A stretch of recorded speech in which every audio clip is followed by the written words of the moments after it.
A rotina de uma família atípica pode ser desafiadora. Entre terapias, demandas diárias e luta por inclusão, muitas vezes a comunicação dentro de casa acaba carregada de tensão e desencontros.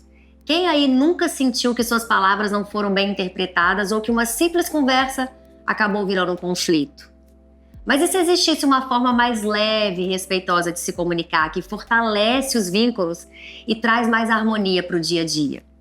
Hoje eu quero te apresentar a comunicação não violenta, um caminho poderoso para construir relações mais saudáveis e empáticas dentro das nossas famílias. Vamos falar sobre isso? A CNV, Comunicação Não Violenta, é um poderoso modelo de comunicação para inspirar conexões sinceras entre as pessoas, de maneira que as necessidades de todos sejam atendidas por meio de uma doação compassiva. Ao nos comunicarmos de acordo com os moldes da CNV, a gente consegue expressar o que está vivo em nós e enxergar o que está vivo nos outros. Marshall Rosenberg, que é o idealizador da CNV, queria compreender o que leva o ser humano em situações semelhantes a se comportarem de forma violenta e abusiva, enquanto outros reagem com compaixão. Em suas pesquisas, ele descobriu 3 fatores principais. O primeiro deles é a linguagem que fomos ensinados a usar quando a gente era criança. O segundo é como nos ensinaram a pensar e nos comunicar. E o terceiro é as estratégias específicas que aprendemos para influenciar os outros e a nós mesmos. Quando os pais aprendem a se comunicar com os filhos de acordo com a proposta da CNV, da comunicação não violenta, eles aumentam as chances dos filhos se tornarem mais cooperativos, ao mesmo tempo em que aprendem a se conectar com as necessidades dos filhos, contribuindo para um aumento do seu bem-estar emocional. A comunicação não violenta, ela ajuda na reformulação da maneira pelo qual a gente se expressa e ouve os outros.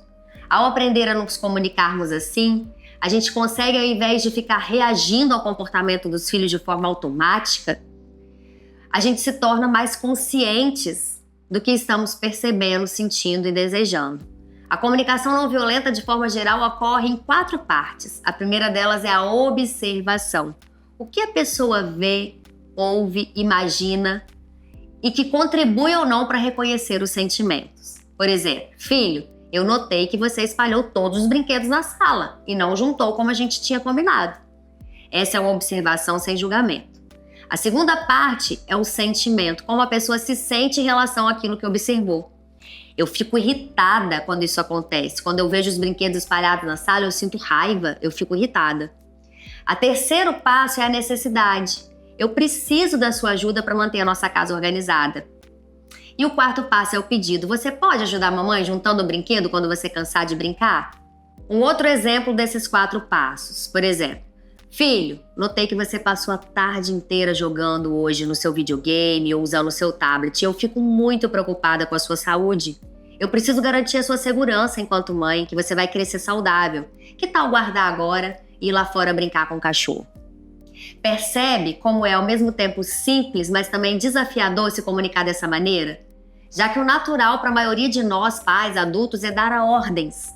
É ficar dando comandos e brigar. Por exemplo, guarda esse brinquedo, menino. Desliga agora esse tablet. Você já ficou muito tempo. Você é irresponsável, você é preguiçoso, você é egoísta. Né? Quantas vezes eu já te falei isso, que não pode ficar muito tempo jogando? Você só pensa em jogar, só quer fazer aquilo que te convém. Frases como essa a gente ouviu muito na nossa infância. A nossa tendência é repetir o que os nossos pais fizeram com a gente, sem pensar que essa maneira de comunicar dando ordem pode incentivar a revolta, a disputa por poder, intensificar os conflitos e comportamentos desafiadores e não resolver a questão em si. Isso que eu tô te falando tá fazendo sentido? Se está, curte esse vídeo aqui e comenta para eu ver que você tá aqui comigo. Aprender a se comunicar de forma não violenta, gente, é uma quebra de paradigmas. Assim como combater os pensamentos capacitistas também. Vai nos exigir um esforço, um treinamento e um tempo, mas vai valer muito a pena quando a gente começar a colher os frutos. A linguagem que a gente foi ensinado a usar, a forma como nos ensinaram a pensar e a nos comunicar e as estratégias específicas que a maioria de nós aprendeu para influenciar os outros, são baseadas numa educação autoritária e punitiva. Então, resumindo aqui o que eu já falei, o que a gente aprendeu hoje nesse vídeo, as 4 etapas do processo da CNV servem tanto para se expressar com clareza quanto para receber com empatia a mensagem sobre como o outro está, sem ficar criticando, censurando e rotulando. A essência está em tomar consciência desses 4 passos que eu acabei de falar. A primeira etapa da CNV acarreta necessariamente que se separe a observação da avaliação, já que quando a gente combina os dois, o outro tende a receber isso como uma crítica e resistir ao que foi dito reagindo. A segunda parte de identificar e expressar os sentimentos requer prática e ampliação do nosso vocabulário emocional. É muito comum que os pais que eu atendo utilizem palavras para descrever os sentimentos que não são necessariamente sentimentos. Por exemplo, eu sinto que ele não me escuta. Na verdade, essa frase representa um pensamento e não um sentimento. O sentimento aí poderia ser a tristeza, a frustração, a mágoa, o incômodo. Outro exemplo, quer ver? Eu sinto que você deveria saber isso melhor do que ninguém. Eu sinto que eu tenho de estar disponível, ou sinto que isso é inútil. Percebe que essas frases não se referem a sentimentos e sim a pensamentos? Um outro ponto importante quando se refere a expressar sentimentos é diferenciar as palavras que descrevem o que a gente está pensando, que os outros estão fazendo à nossa volta, das palavras que descrevem sentimentos reais. Por exemplo, eu me sinto ignorada quando falo com meu filho e ele fica mexendo no celular. Sentir-se ignorada expressa como a mãe interpreta a atitude do filho e não como ela se sente realmente. Pode parecer um pouco confuso assim no início, pois a CNV é uma quebra de paradigma. Mas com paciência e empenho, a gente vai desenvolvendo as habilidades e a gente vai passando a nos comunicar de um modo mais efetivo. A terceira parte da comunicação não violenta nos convida a assumir a responsabilidade pelos nossos próprios sentimentos. É muito comum os pais dizerem aos filhos assim, quer ver, ó? Filho, a mamãe fica tão triste quando você não come tudo. E o que a CNV diz é que aquilo que os outros fazem ou dizem pode ser um estímulo, mas nunca a causa dos nossos sentimentos. A gente tem que se responsabilizar pelos nossos sentimentos. Os nossos sentimentos, na verdade, eles resultam de como escolhemos receber o que os outros dizem ou fazem, bem como as nossas necessidades e expectativas naquele momento. Ou seja, cada um é responsável por aquilo que sente. Para a gente fazer o exercício de escutar os nossos sentimentos e necessidades, a gente pode usar uma fórmula. Me sinto assim porque por exemplo, eu me sinto triste quando você não come tudo, porque eu quero que você cresça forte e saudável.